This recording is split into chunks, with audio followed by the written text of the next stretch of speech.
late. Oh my gosh, we're burning the midnight oil. Lots going on. Just found this picture. I think I've showed this picture before. Let's see. Yeah. That was taken in Warsaw, Poland. Um, just a few days before. You could probably see the timestamp on it. Let's see. Yeah. 2005, January 11th, 2005. Um, where it's just heartbreaking. So, yeah, finding a lot of cards and everything going through that. And it's a special day. We are on August 13th, 2025. It's Rob and mine. It's our anniversary, 37 years together. Magnificent years. But, marriage is a very, very special. It's very, very special. And there's no one like it when you find someone that you can get through times like this with, share a family with, support each other with. There's nothing like it. It's really amazing. So my mom and I were talking about that because she misses my dad so much. We all do. So we're going to celebrate. I was just wrapping my gift for Rob for today. So let's start. Okay, we are on 1,837 days since Richard was forcibly removed from his barracks room on Fort Bliss, and they took his life. He lost his life because they took it. They took it brutally. And they had a plan. This was all premeditated. It was all planned out. Matter of fact, it was so planned out that they would repeat this. This is a repeated crime of whistleblower retaliation. And I don't know if it goes to the level of taking someone's life every time, but it's absolutely a planned tactic by the cartel-tied criminal trafficking network there in El Paso along the border, our southern border, going into Fort Bliss, which includes White Sands Missile Range, and into Juarez, Mexico. And we have put together that criminal group, and it's not something we are happy to report that so many of those that are part of this criminal trafficking cartel tied criminal group that are engaged in the worst type of crimes against children, the worst type of crimes against the community with the substance creating and trafficking, the methods that they use to entrap our soldiers and other people, our youth to prevent whistleblowers. Bringing in 14-year-old girls to live in the barracks for 4 months, to sell her in order to compromise soldiers, to videotape them. And that was 4 months on Fort Bliss, living in the barracks, a 14-year-old girl. Can you believe it? This is done by the likes of Representative Veronica Escobar, the likes of commanding generals the likes of um, district attorneys, the likes of um, Beto O'Rourke, the likes of the DES, Thomas Kane, the likes of CYS, and Ogle, the likes of James Courtney Hart, VA disability benefits, IDES Pablo, um, and death benefits, the likes of CID and the disgraced uh, agent Tavita Nuusa, who had his badge removed from him, terminated it. They terminated his badge in 2021. Okay. And this is the likes of the El Paso Police Department, the likes of ATF, the likes of the sheriffs, the likes of CBP officers, the likes of the FBI. The DHS was General John Kelly, and he absolutely betrayed President Trump and went and worked for the Sinaloa Cartel governor of Chihuahua, Mexico, Maru Campos. You're talking about people that have been entrusted by the American people with everything, and also uh, the Mexican people of their leadership, like Cesar Haragi and Maru Campos and her mother, right? And her mother, Maria Eugenia Galvan, who have been entrusted by the people to serve the people, and yet they've betrayed them, and we give them everything. And they always vote for their raises, right? For their perks. And we work and pay it, and they betray us. This is what has been absolutely discovered through these 5 years, the extent of the betrayal. It's not like, oh, that's a crooked politician. No, they are absolutely traitors. It goes way beyond being crooked, being a little twisted. They're not a little crooked. They're not a little twisted. They are absolute traitors. And we have to address it because they have infiltrated our country, infiltrated our military. They were so infiltrated that they could, with impunity, just about, almost, commit mutiny against the commander in chief. That's what they were doing against President Trump.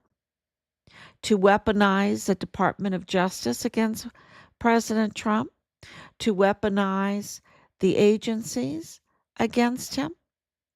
It's coming out, shifty shift, ordering, thinking he's going to get appointed to the CIA director. And so for that, what did he have to do? Commit crimes, to leak, to approve leaks, to do Operation Mockingbird to the media. Operation Mockingbird meaning not something good, not something with a nice tone or tune, but to repeat false narratives in the media in order to attack your political rival so that they could continue to continue to betray us and be traitors. It's absolutely a huge uh, transparency right now.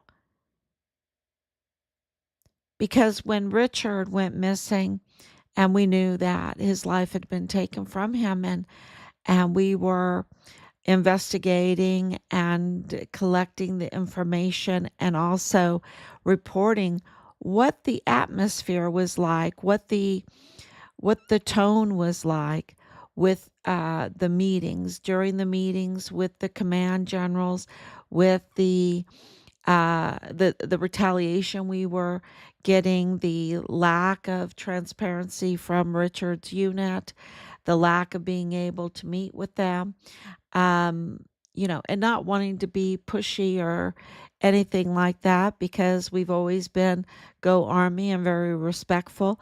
I wish we would have been more pushy now. That was just not in our nature. And But to report on that to the public, and many were like, no way, no way. This could not have happened to Richard, because it would have taken a whole uh, compromised, dirty criminal network in order to do it. And I was like, well, there is. There is, because this is what happened.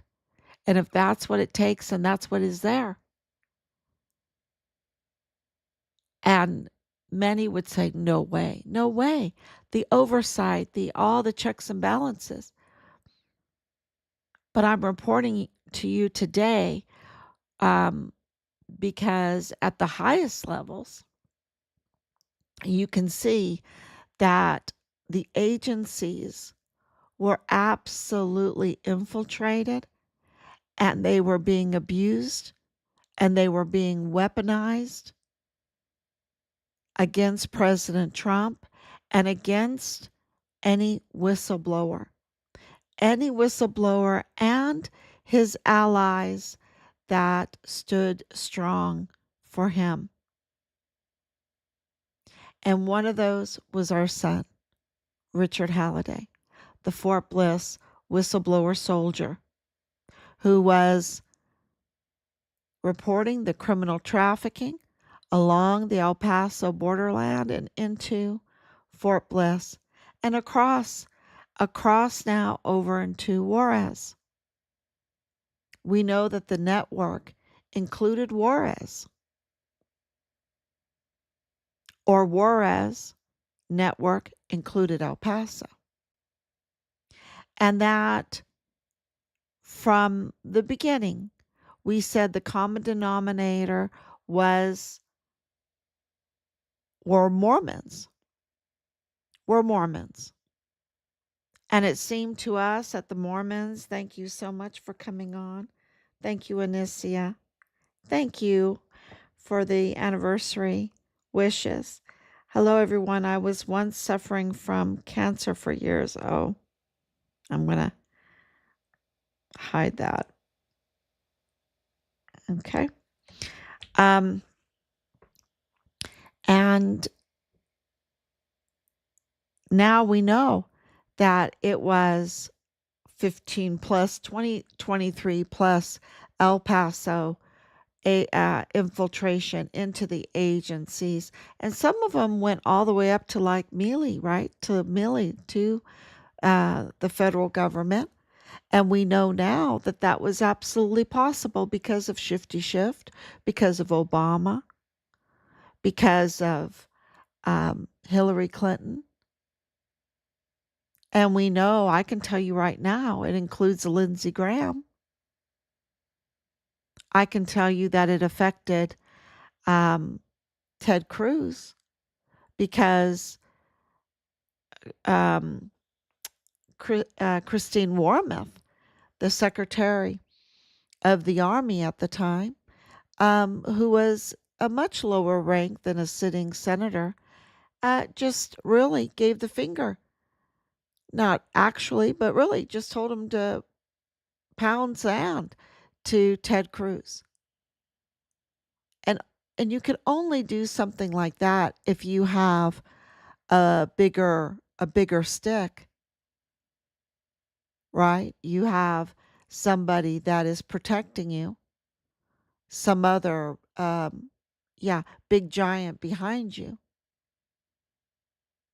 Because Ted Cruz uh, couldn't do anything. And she should have absolutely been reprimanded for that. So what I'm about to tell you is not any surprise, not any surprise at all, that the assistant special agent in charge in the El Paso FBI agent, Colin Whetten, Colin Leonard Whetten, is so dirty, but beyond dirty.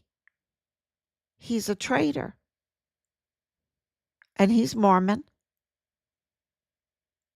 And he was feeding his fellow Mormons, like Tavita Nuusa, whose brother is Solomon Nuusa of mortuary operations, of Leilani Hart, right? Feeding Leilani Hart, feeding James Courtney Hart, feeding Dallas Hart, feeding the Ambrose family, which includes Danae Katzen, which includes Rosa Maria Valdez Garcia, which includes Mario Raskin Ortiz, the chief medical examiner for El Paso. He was feeding the owner of the rotting body dumping ground, Plenitude Crematorium, case status information. Absolutely, he was feeding them all case status information, which would give them a heads up to any investigation and anything that they were looking into that would give them an opportunity to destroy evidence and create alibis. He was the cleaner. Colin Whetten was the cleaner. And yes, he had help with Jesus Eddie Nieto Jr. And he's still in there. He's still in there.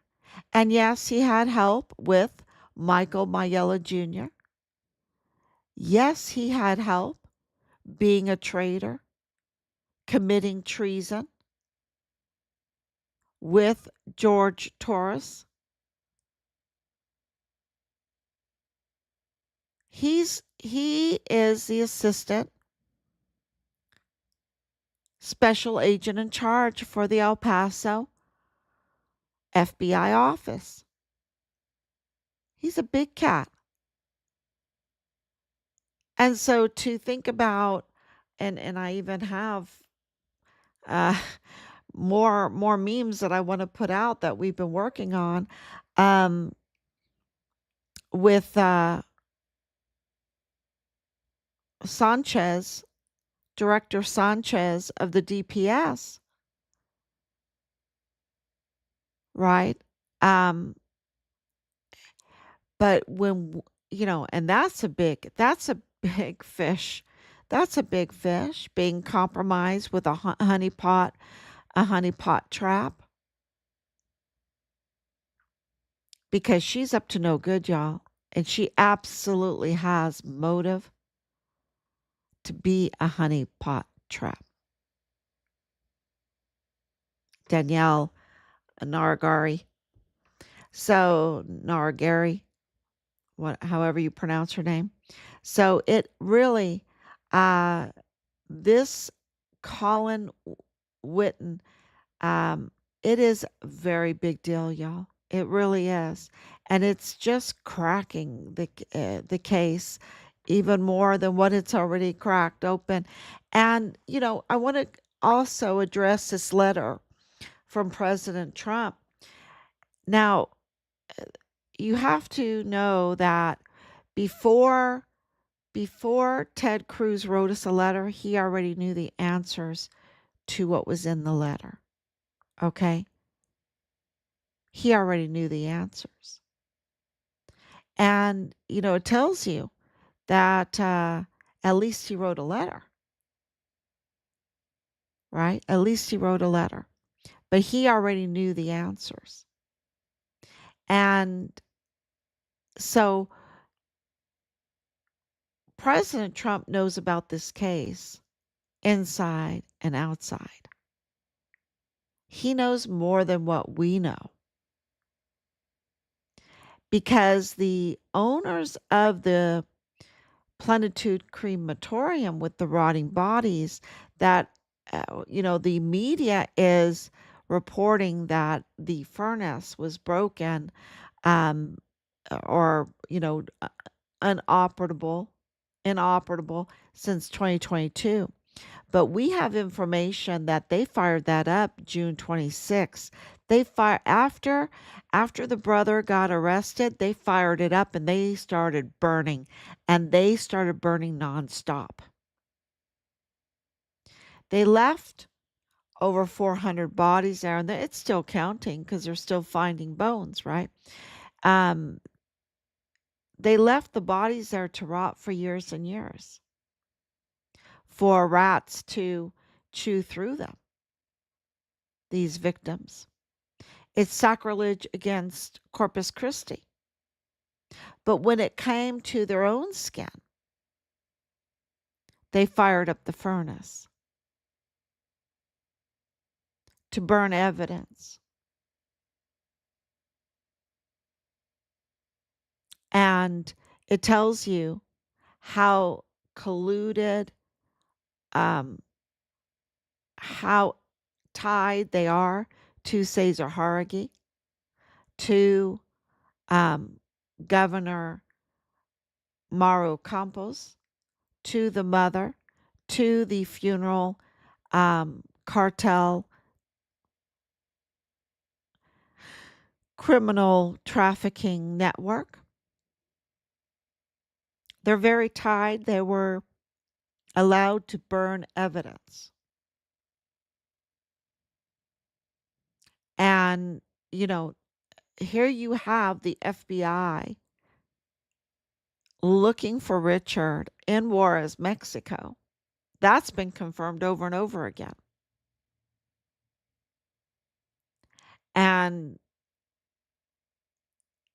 yet they're not going to know about um they're not going to know about the neighbor of Beto O'Rourke and the funeral, because that Plenitude crematorium is a funeral home, operates as a funeral home in conjunction with, in alliance with, in business with the transnational funeral homes um, operating in El Paso. They're connected. That means Martin Funeral Homes, Purchase Funeral Homes, um, uh, the Angel Funeral Home, Sunset Funeral Home. And they have contracts with Fort Bliss. And these same individuals, the Ambrose family that have um, religious religious organizations that they can money launder through, are connected. And absolutely, we know that the Ambroses are all about being fraudsters, right? Being fraudsters and fugitives. And they're connected to um, this crematorium, this body dumping ground. The neighbor of Beto, it explains why Danae Katzen were in pictures with Beto O'Rourke, right?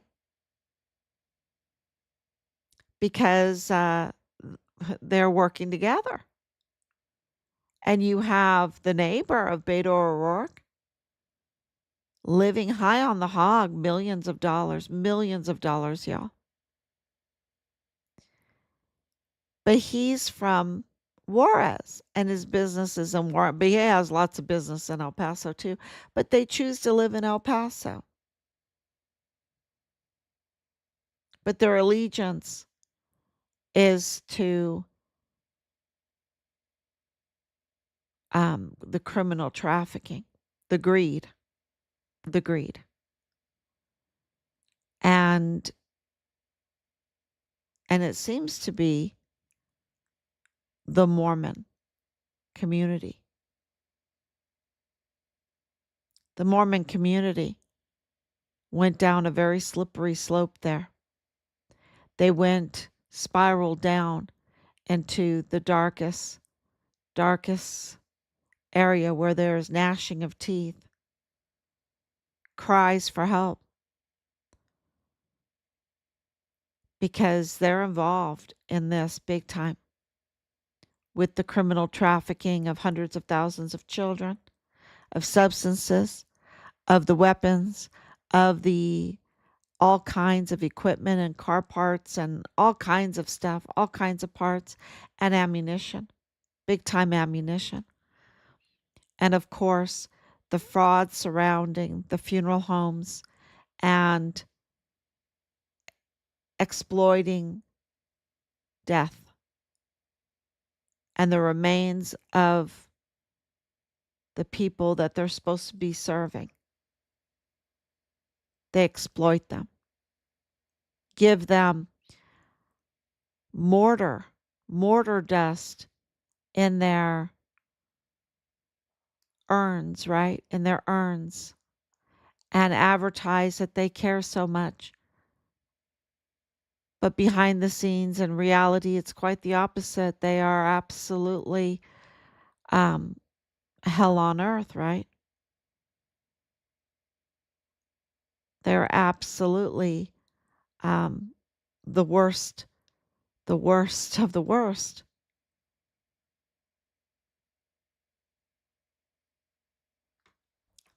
So it is, it's very clear that Conal Whetten is a very big fish. And we have, uh, you know, this letter from President Trump, and I want to tell you that none of that would happen unless, because he already knows, y'all. And for him to finally send us a letter, and I don't want to say finally, meaning um, that he wasn't uh, making it clear to us, even in Ireland, that he was on this. But to get this official letter means that he knows what happened. He already knows. He's not going to send a letter unless he's got his ducks in a row, and especially President Trump. So, things are really happening behind the scenes. And now we have you can see it in the Austin State House, where, or AG Paxton is now suing Beto O'Rourke, which is very, very big for Richard's case. Very big. Because then you can see the connections, the financial connections with Raphael, right? With Raphael Kwan, the owner of Plenitude Crematorium. Because they're very tied together, and others that we know that are connected to this criminal group. So, and now, I think he's going to be looking at how Beto O'Rourke and Conal Whetten are connected, and that's huge, y'all. That's so big, because that brings in some big billionaires. So yes, it is about getting justice. It's about getting Richard's remains. And, we're not directing this. We are looking for the crime, identifying the crime, documenting the crime, and submitting it, filing it. And all of this, what has happened, um, it shocks us every day. But it's way bigger than Iran Contra. And justice is coming. Justice is coming. Justice is in the air. I need to play that song, put that up again. Justice is in the air. And you see that with Shifty Shift meeting justice. You see that with Letitia James meeting justice. And Beto O'Rourke is meeting justice. I think the next one is Veronica Escobar. But maybe it's this Conal Whetten. And what Conal Whetten reveals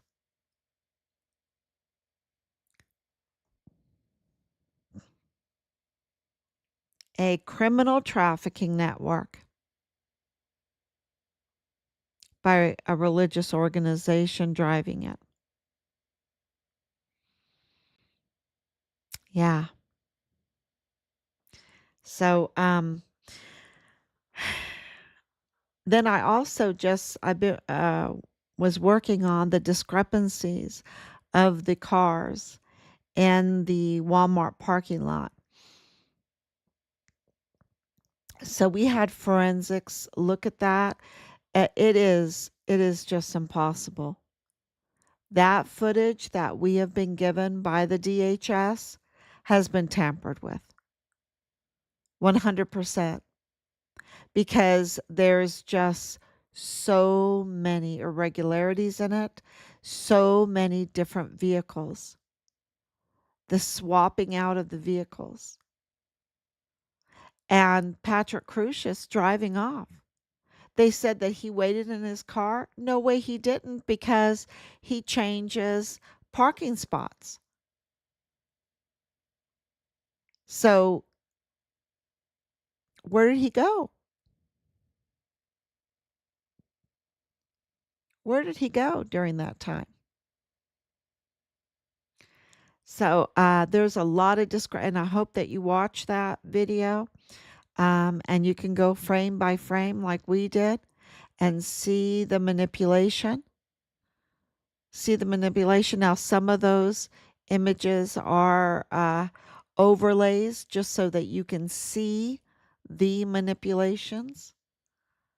But we have the frames in there too. Um, the video that was given to us by DPS. And why does it matter? Because the Walmart mass shooting case is intertwined with Richards, and there needs to be justice for it. You have um, so much damage and millions of dollars. It's not that they grand theft larceny. That we're over it now. We are not going to put up with this stuff anymore.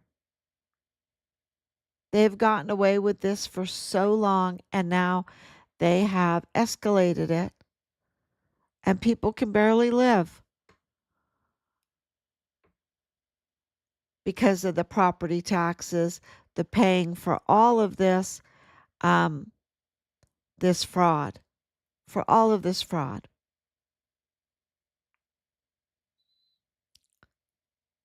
So that's there's just so much like they need to now. You understand why Leilani Hart hasn't been arrested. She's very tied politically,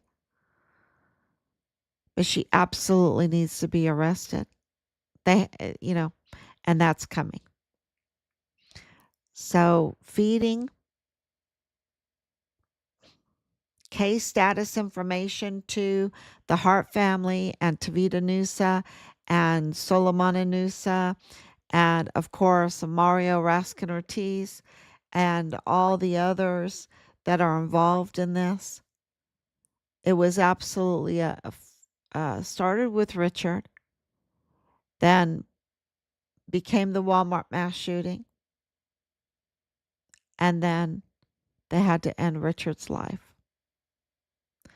So we are really appreciative for everyone that has stayed on, especially these late nights at 1 o'clock.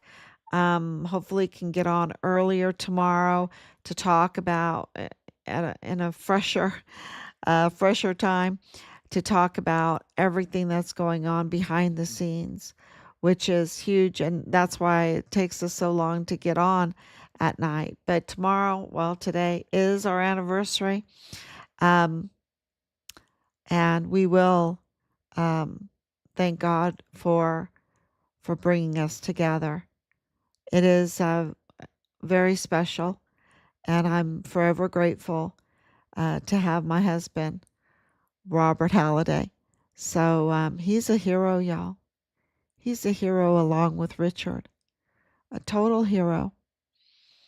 And people just don't even know what's been going on behind the scenes and what it takes to get to this point, to get the attention of the leader of the world.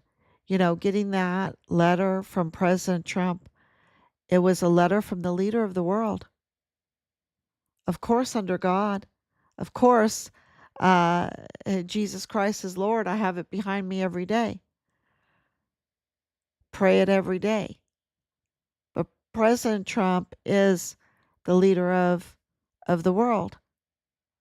And to get a letter from him that absolutely he knows what's going on, and with a message that he is going to ask for accountability to the fullest extent, and he absolutely knows that we want our son's remains.